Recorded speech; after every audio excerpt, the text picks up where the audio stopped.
दोस्तों, उत्तर प्रदेश में पश्चिम उत्तर प्रदेश अपने गन और गैंगस्टर के लिए काफ़ी चर्चित रहा है। यहाँ पर जैसे मीठे गन्ने होते हैं, इसी ही तीखे लोगों के मिजाज भी होते हैं और इसी वजह से कई बड़े गैंगस्टर्स जिन्होंने देश में और प्रदेश में काफ़ी क्राइम किया है वो यहाँ से आए हैं। ऐसे ही एक क्रिमिनल्स की बात हम कर रहे हैं जिसका नाम है संजीव जीवा महेश्वरी, जिसकी लखनऊ कोर्ट में गोलियों से भूनकर हत्या कर दी। संजीव जीवा पश्चिम उत्तर प्रदेश का सबसे चर्चित गैंगस्टर था। पूरे प्रदेश में उसकी पहचान थी। 1990 के दशक में जब बॉलीवुड में गैंगस्टर हावी होते थे, उसी तरह से गैंगस्टर बनने का चलन पश्चिम उत्तर प्रदेश से भी शुरू हुआ और उनमें कई गैंगस्टर पैदा हुए, जिनमें से एक संजीव जीवा उर्फ महेश्वरी काफ़ी तेज तर्रार और तीखे तेवर वाला लड़का था। पहले वो एक दवाखाने में कंपाउंडर का काम करता था और उसने शुरुआत में अपने ही मालिक को किडनैप कर लिया और इसके बाद धीरे धीरे उसका जो है साहस क्या दुस्साहस बढ़ता रहा और उसने पश्चिम बंगाल के एक बड़े व्यापारी को किडनैप किया और 90 के दशक में 2 करोड़ की रंगदारी मांगी। उस समय 2 करोड़ बड़े रकम हुआ करती थी। मुंबई जैसे क्रिमिनल से 2 करोड़ की रंगदारी मांगते थे, लेकिन जीवा ने 2 करोड़ की रंगदारी मांग कर उस समय तहलका मचा दिया था। दरअसल पश्चिम उत्तर प्रदेश में मेरठ मुजफ्फरनगर क्रिमिनल्स के मामले में बहुत ही चर्चित रहा है। मुजफ्फरनगर का उस समय एक कस्बा हुआ करता था शामली, वहीं के एक गांव का रहने वाला था संजीव जीवा। शुरुआत में ही पैथोलॉजी लैब पर वो काम भी क्या करता था और पैथोलॉजी लैब के मालिक के पैसे एक व्यक्ति के पास फंसे हुए थे, वो पैसे दे नहीं रहा था। ये बात उसने संजीव जीवा को बताई और संजीव जीवा को इस पैसे की निकलवाने की जिम्मेदारी भी सौंप दी। संजीव जीवा गया और उसने उन पैसों को निकाल लिया और यहीं से संजीव जीवा का आत्मविश्वास भी बढ़ गया कि वो किसी को भी ठीक कर सकता है। और इसके बाद जैसे कि मैंने बताया कि जिस दवाखाने पर वो कंपाउंडर था, उसके ही मालिक का किडनैप कर लिया और इसके बाद जो बड़ा डेवलपमेंट उसकी ज़िंदगी में आया वो था कोलकाता के एक व्यापारी का किडनैप करना और इसके बाद वो कई बड़े गैंगस्टर्स के संपर्क में आया। हरिद्वार का एक नाजिम गैंग था, उसके गैंग में शामिल हो गया। नाजिम गैंग के बाद सत्येंद्र बरनाला गैंग है, उसमें वो शामिल रहा। कई गैंगों में रहा, उनके लिए काम करता रहा, उनके लिए किडनैपिंग, रंगदारी तमाम काम करते रहे, लेकिन उसके अंदर बेचैनी रही और इसके बाद उसने खुद का गैंग बनाया।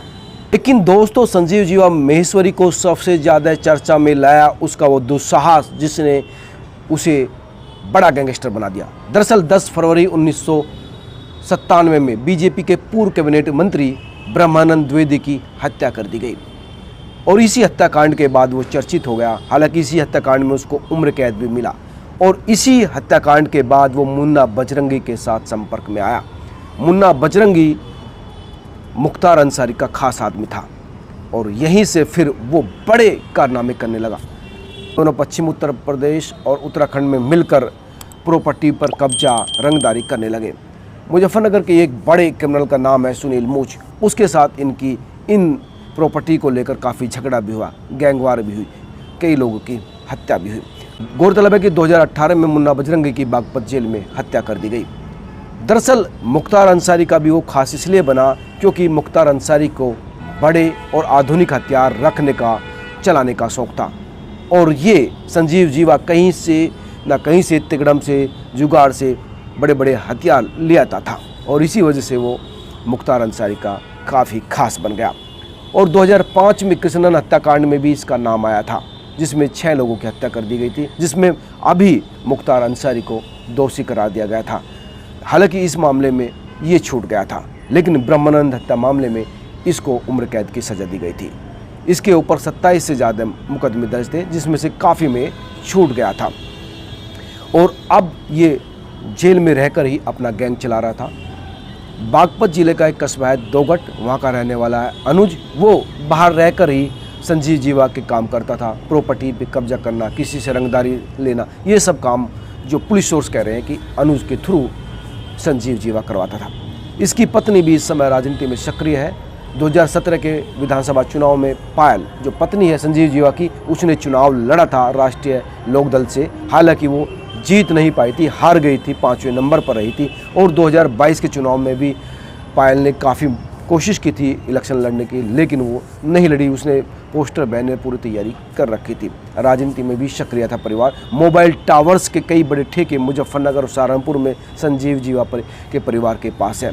लेकिन दोस्तों, कोई कितना भी बड़ा प्रभावशाली व्यक्ति हो, उसको अपने किए की सज़ा जरूर मिलती है। ऐसा ही हुआ संजीव जीवा महेश्वरी के साथ। जिंदगी भर वो एक खौफ का पर्यायवाची रहा, लेकिन उसका अंत भी उसी तरह से हुआ। जिस तरह से सरेआम उसने कई लोगों को भूना, उसको भी सरेआम इसी तरह से लखनऊ कोर्ट में गैंगस्टर ने भून दिया। जैसे ही संजीव जीवा ने कोर्ट में एंट्री की, पहले से ही वकील के भेष में जो शूटर थे वो बैठे हुए थे और उन्होंने अंधाधुंध गोली चलानी शुरू कर दी।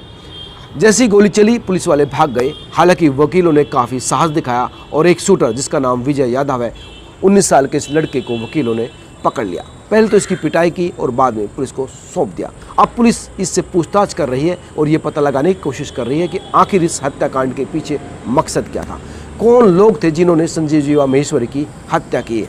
ये तमाम चीज़ें अब खंगाली जा रही है। लेकिन इससे पहले जिस तरह से अतीक अशरफ को पुलिस सुरक्षा में ही मार दिया गया था, अब फिर से गैंगस्टर संजीव जीवा को उसी तरह से उसी तरीके से मारा जाना अपने आप में बता रहा है कि कहीं ना कहीं उत्तर प्रदेश पुलिस को भी अपनी जो कार्यप्रणाली है, अपने जो प्रतिरक्षा में लोगों की सुरक्षा है, उसको फिर से पुनर्विचार करना चाहिए। लेकिन ये बात अपने आप में साबित हो गई है कि बुरे काम का बुरा नतीजा। दोस्तों, आप क्या सोचते हैं, ज़रूर कमेंट करके बताना। नमस्कार।